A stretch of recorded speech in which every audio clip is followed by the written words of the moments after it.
नमस्कार दोस्तों।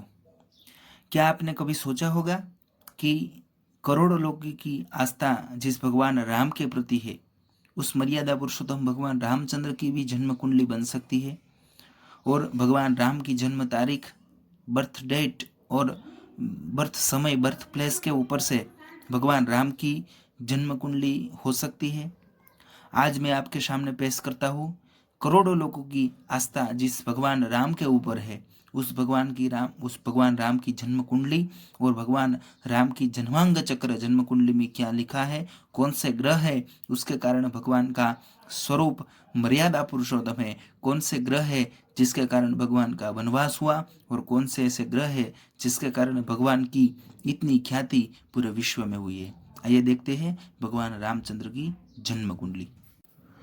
प्रेक्षक मित्रों, अब आपके सामने है भगवान रामचंद्र की जन्म कुंडली। कर्क लग्न की कुंडली है। कर्क लग्न की कुंडली में लग्न स्थान में गुरु और चंद्र का गज केसरी योग बन रहा है। गज केसरी योग बनने से कोई भी व्यक्ति राजा के समान सुख भोगता है।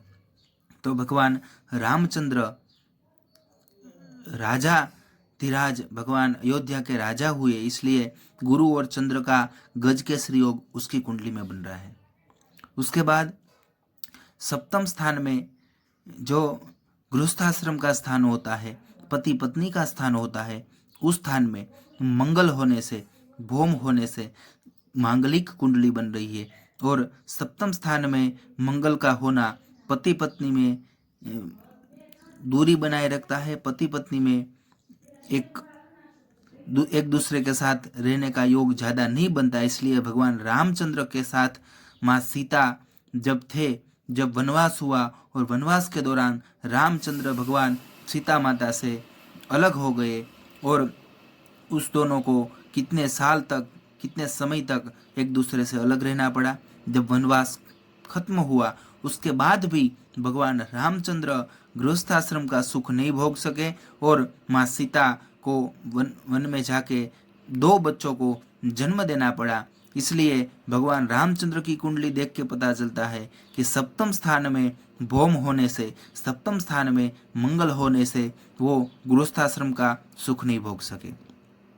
रोग ऋण शत्रु में राहु होने से, राहु शत्रु स्थान पर होने से शत्रु रावण से उसका युद्ध हुआ और उसके कई शत्रु हुए और शत्रु का भगवान रामचंद्र जो कि विष्णु के अवतार थे उसने विनाश किया।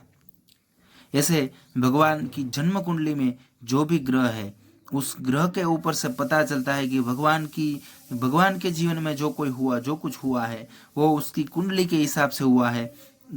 हर एक व्यक्ति की कुंडली में अलग अलग ग्रह योग होते हो और ग्रह योग के हिसाब से ही जीवन में जो कुछ होता है, जो कुछ घटनाएं होती है वो ग्रह योग के हिसाब से ही होती है। इसलिए भगवान रामचंद्र की जन्म कुंडली में जो कुछ ग्रह योग है उस ग्रह योग के हिसाब से ही भगवान के जीवन में सब कुछ घटना हुई है। आज आपके सामने मैंने भगवान रामचंद्र की कुंडली पेश की है।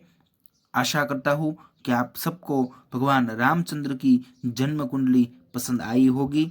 यदि आपको यह वीडियो अच्छा लगा हो तो ज़्यादा से ज़्यादा शेयर करें, ज़्यादा से ज़्यादा लोगों तक ये मेरा वीडियो पहुँचा है। हर हर महादेव, जय जय श्री राम।